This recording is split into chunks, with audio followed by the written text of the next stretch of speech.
Thank you, Coach. Some of those stories I forgot myself. I really appreciate it. And I'm so glad that you connected with Coach LaPlante, too. He has a special and dear place in my heart.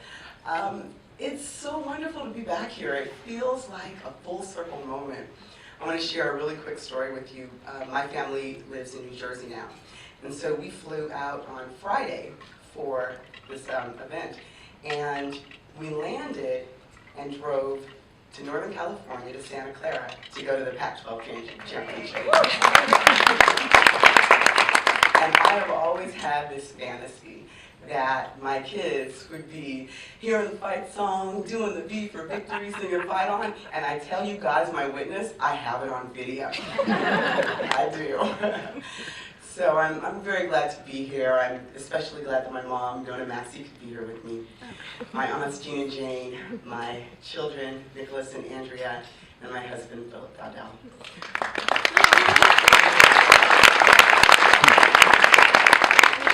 I have good friends here with me, friends from high school, teammates from college, and then friends that I've collected along the years. And I just feel so grateful to be in this moment and sharing this with all of you.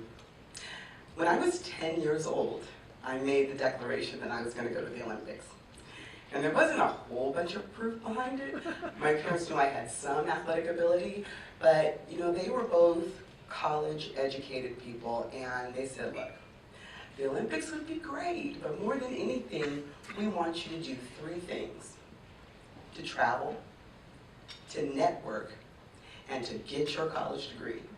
Get that paper. And so the travel aspect of it came really pretty easily. The first trip I went on, I was 15 years old, going to Japan. And my coach, Mr. Parker, that Coach Alice spoke of, he's no longer with us, but he had this thing called the travel tax. So he said, it is your reasonable service, if you are going to be traveling around the world for free, that you have to know something about every city or country that you visit. And I probably have visited upwards of 15 countries in my life. And we didn't have the internet. So it wasn't Wikipedia, it was Encyclopedia Britannica. Who in here knows about that? Yeah. You notice how these tables, they go down. And he really made me do the research. But he said, you know what, you're not going to be the girl who goes to Paris and only knows where the Gucci store is. So it was that important. And when I came to USC, I kind of continued that tradition, although I really kept it on the down low. So a couple of my teammates are here, but I'll now confess, I would do some research when we would go to different towns and cities, because I kind of did this Jedi mind trick where I said, if I walk in and I know a little something about the place, or a little something about the people, in my mind, they've got to be rooting for me, right? And so that was how I boosted my confidence. And it really worked through the years. Coach is right. When I came to USC, the second thing that was most important to me was travel, but then the networking. And the networking was huge. USC is a world-class education that you can receive here. It's also got a tremendous tradition for track and field. But the networking, I knew coming in about the alumni system here. I knew it was something that I really wanted to engage with. And so my mom used to always say, dress for the job you want. Absolutely. If you want to be a CEO, walk up in there in a suit. And I would engage with the alums and share my information and learn about them and exchange information and try and make sure that I got to talk with them later on, because it was just that important, that these were relationships that I was building. And I knew that I had the opportunity to get some really good mentors. And I've learned over the years, there is a good thing about mentors, but it's also important that you be a great mentee. And there's a difference. A great mentee is someone who takes responsibility and ownership of the relationship. If there is a call to be made, I make sure I make it. If there's an email to be sent, I make sure I take ownership of that. If there's something that unequivocally this mentor needs to do, and it's like on the 15th, I'll say, hey, do you mind if I call you on the 13th or send you a text to remind you? That's not bugging you, is it? And we're like, oh God, no. Because a good mentor is also a very busy person. And so that was something that I learned here at USC. And as I think about those words that my parents gave me, I kind of saw it as like the crown jewels of my track and field experience. Travel, network, education.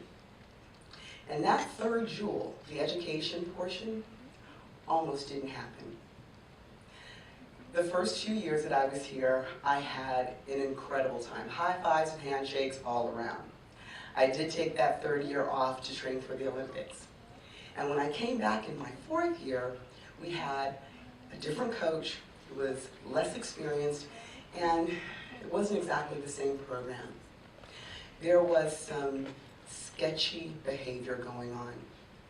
And I raised my hand as a whistleblower. I went to the administration and I said, this is what I'm seeing. And instead of being encouraged and supported and guided, I was reprimanded and denied some opportunities that I had earned. And it was really difficult that season. And so when I walked across the stage on my graduation day, I shook hands with the provost, came off stage, took pictures with my parents, got in my hoopty, and drove home.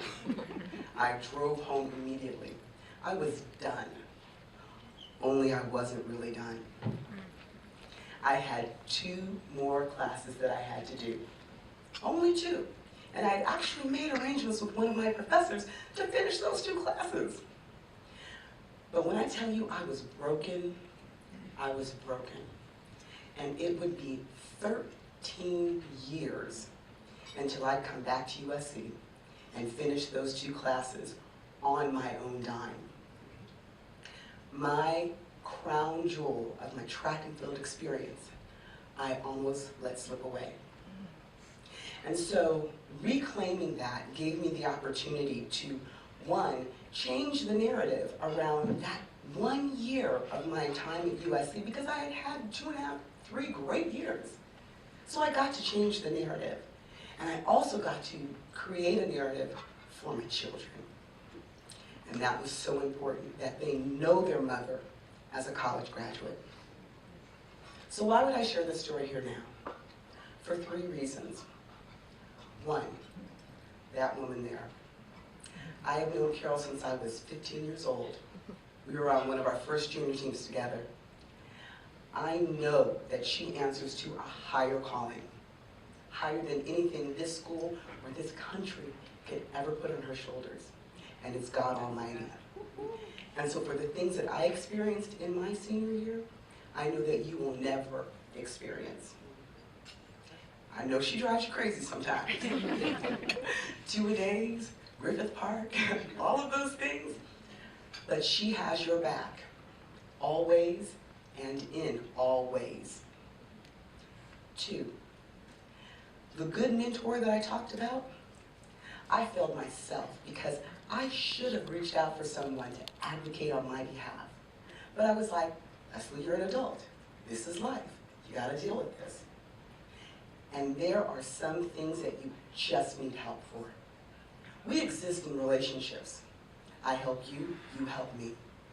And I should have reached out to someone to advocate for me, and I didn't. And I failed myself in that respect. The third reason is that I know you're gonna face some challenges.